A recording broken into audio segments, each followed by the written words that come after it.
ಅನು, ಏನೇ ಮಾಡ್ತಾ ಇದ್ಯಾ? ಏನಿಲ್ಲ ಅತ್ತೆ. ಅಮ್ಮ ಇಲ್ಲಿ? ಅಮ್ಮ ಆಗ್ಲೇ ಕಾಲ್ ಬಂತು ಅಂತ ಆಚೆಗಡೆ ಹೋಗಿದ್ದಾರೆ ಮಾತಾಡಕ್ಕೆ. ಯಾರ್ ಕಾಲ್ ಮಾಡಿದ್ರು? ಗೊತ್ತಿಲ್ಲಪ್ಪ, ಆಫೀಸ್ ಕಾಲ್ ಅನ್ಸುತ್ತೆ. ಅಯ್ಯೋ ದಡ್ಡಿ ದಡ್ಡಿ ಅಂದ್ರೆ ದಡ್ಡಿ ನೀನು. ಆ ಕಾಲು ಯಾರ್ದು ಅಂತ ಗೊತ್ತಾ? ಯಾರ್ದು? ಅದು ಬೇರೆ ಯಾರ್ ಕಾಲು ಅಲ್ಲ, ವಿಕ್ರಾಂತ್ ಕಾಲ್ ಅದು. 100% ಅವನೇ ಮಾಡಿರ್ತಾನೆ. ಹೌದಾ? ಅವ್ರು ಯಾಕೆ ಮಾಡ್ತಾರೆ?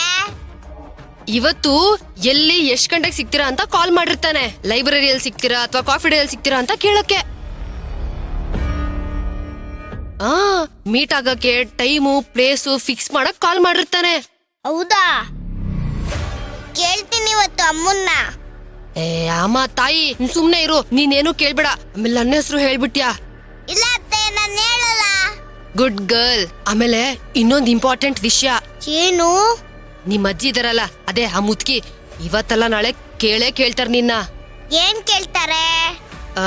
ವಿಕ್ರಾಂತ್ ಮತ್ತೆ ತೇಜುನ ಯಾಕೆ ಇಷ್ಟ ಹೇಟ್ ಮಾಡ್ತೀಯಾ, ಇದೆಲ್ಲ ನಿನಗ್ ಯಾರು ಹೇಳ್ಕೊಡ್ತಾರೆ ಅಂತ ಕೇಳ್ತಾರೆ. ಅವಾಗ ನೀನ್ ಏನ್ ಹೇಳ್ತೀಯಾ? ಏನ್ ಹೇಳಿ? ನಂಗೆ ಮನೇಲಿ ಅಜ್ಜಿ ಅಂದ್ರೆ ಒಂದ್ ಸ್ವಲ್ಪ ಭಯ. ನಾನು ಏನ್ ಹೇಳಿ ಅತ್ತೆ? ಗೊತ್ತಿಲ್ಲ, ನನಗಿಷ್ಟ ಇಲ್ಲ ಅಂತ ಮಾತ್ರ ಹೇಳ್ಬೇಕು. ಅಮ್ಮ ತಾಯಿ, ಆಮೇಲೆ ನನ್ನ ಹೆಸರಾದ್ರೂ ಹೇಳ್ದ್ಯಾ? ಆಮೇಲೆ ಭೀಮಾಮಿಕೋರ್ ಹೆಸರು ಹೇಳ್ಬೇಡ. ಇಲ್ಲ ಅತ್ತೆ, ಹೇಳಲ್ಲ. ಯಾವ್ದೇ ಕಾರಣಕ್ಕೂ ಹೇಳ್ಬಾರ್ದು ಅನು, ಯಾಕಂದ್ರೆ ಮೊದ್ಲೇ ನಿನಗ್ ಯಾವ್ದು ನೆನ್ಪಿರಲ್ಲ. ಅರ್ಧ ಗಂಟೆ ಅಷ್ಟೇ, ಆಮೇಲೆ ಎಲ್ಲ ಮರ್ತು ಹೋಗ್ತ್ಯಾ, ಅದಕ್ಕೆ.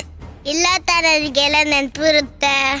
ಸಾಕು, ಮೊನ್ನೆ ಅಷ್ಟೆಲ್ಲ ಹೇಳ್ಕೊಟ್ಟೆ, ಎಲ್ಲ ಮರ್ತು ಹೋಗಿ ಆ ತೇಜು ಬಂದ ತಕ್ಷಣ ಅವನ್ ಜೊತೆ ಸೇರ್ಕೊಂಡು ಆಟ ಆಡ್ತಿದ್ದೆ. ನಾನೇನ್ ಮಾಡ್ಲಿ? ನಾನೇನು ಬೇಡ ಅಂತ ರೂಮ್ ನಲ್ಲಿದ್ದೆ. ಅಮ್ಮ ಬಂದು ಸಮಾಧಾನ ಮಾಡಿದ್ರು, ಅದಕ್ಕೆ ನಾನು ಸುಮ್ಮನಾದೆ. ಅಯ್ಯೋ ದಡ್ಡಿ, ಸುಮ್ನಾಗ್ಬಾರ್ದು. ನಿಮ್ಮಮ್ಮಂಗಂತೂ ಏನು ಗೊತ್ತಾಗಲ್ಲ.